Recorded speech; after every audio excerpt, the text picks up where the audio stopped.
సార్వత్రిక ఎన్నికల ముందు కాంగ్రెస్ బీఆర్ఎస్ పార్టీలకు చేవెళ్ల నియోజకవర్గంలో భారీ షాక్ తగిలింది. రంగారెడ్డి జిల్లా మహేశ్వరం నియోజకవర్గంలోని మీర్పేట మున్సిపల్ కార్పొరేషన్లో 8 మంది కార్పొరేటర్లు బీజేపీలో చేరారు. వీరికి చేవెళ్ల పార్లమెంటు బీజేపీ అభ్యర్థి కొండా విశ్వేశ్వరరెడ్డి, మహేశ్వరం కంటెస్టెడ్ ఎమ్మెల్యే అందెల శ్రీరాములు కండువాలు కప్పి పార్టీలోకి ఆహ్వానించారు. సార్వత్రిక ఎన్నికల్లో బీజేపీ విజయం ఖాయమని బీజేపీ చేవెళ్ల అభ్యర్థి కొండా విశ్వేశ్వరరెడ్డి అన్నారు. మోదీని మరోసారి దేశ ప్రధానిని కాకుండా ఎవరూ ఆపలేరని ఆయన ధీమా వ్యక్తం చేశారు. బీజేపీ విజన్, మోదీ నాయకత్వానికి ఆకర్షితులైన చాలా మంది కాంగ్రెస్ కార్యకర్తలు కాంగ్రెస్ బీఆర్ఎస్ పార్టీలకు గుడ్ బై చెప్పి బీజేపీలో చేరుతున్నారని కొండా విశ్వేశ్వరరెడ్డి చెప్పారు. ఈరోజు భారతీయ జనతా పార్టీ జాయిన్ కావడం జరిగింది. ఇప్పుడు దీంతో మనకు మీ భారతీయ జనతా పార్టీకే మీర్పేట్ మున్సిపాలిటీల మెజార్టీ ఉంటుంది.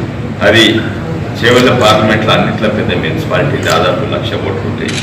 వేముల నరసింహ కానీ, మల్లేష్ ముదిరాజ్ కానీ, రవినాయక్, ఎల్లమ్మ మరి వీళ్ళందరూ కాంగ్రెస్ నుంచి జాయిన్ అయ్యారు. అలా బీఆర్ఎస్ పార్టీ నుంచి కూడా ఇంద్రావతి రవీందర్, విజయలక్ష్మి రాజు, అరుణ ప్రభాకర్ రెడ్డి, జ్యోతి కిషోర్ వీళ్ళందరూ కూడా బీఆర్ఎస్ నుంచి జాయిన్ అయ్యారు. కానీ గౌరీ శంకర్ మళ్ళీ ఇంకెంతో మంది నాయకులు కూడా వీళ్ళతో పాటు మీర్పేట్ల బీజేపీ జాయిన్ అయ్యారు. వీటితో మీర్పేట్ అంటే అన్నింటిలో పెద్ద మున్సిపాలిటీ 1 వే. కానీ ఇదే కాక ఇంతకుముందు దారులా మండల్ పార్టీ ప్రెసిడెంట్ వాళ్ళు, ఎంపీపీలు, మండల్ పరిషత్ ప్రెసిడెంట్, తర్వాత ఎంతోమంది సర్పంచ్లు జాయిన్ అయ్యారు. పోయిన వారం ఎంపీపీలు జాయిన్ అయ్యారు. ఎలక్షన్ దగ్గర వస్తున్న కొద్దీ ఈ జాయినింగ్లు ప్రత్యేకంగా కాంగ్రెస్ నుంచి బీఆర్ఎస్ నుంచి వేగంగా అవుతున్నాయి. ఎక్కడ పోయినా ప్రోగ్రామ్స్ వల్ల ఈరోజు కిసాన్ మోర్చా ప్రోగ్రామ్ ఉంది చేవేద. ఇది జాయినింగ్ సంబంధించింది కాదు, బీజేపీ కిసాన్ మోర్చా అక్కడ కూడా జాయిన్ అవుతుంది.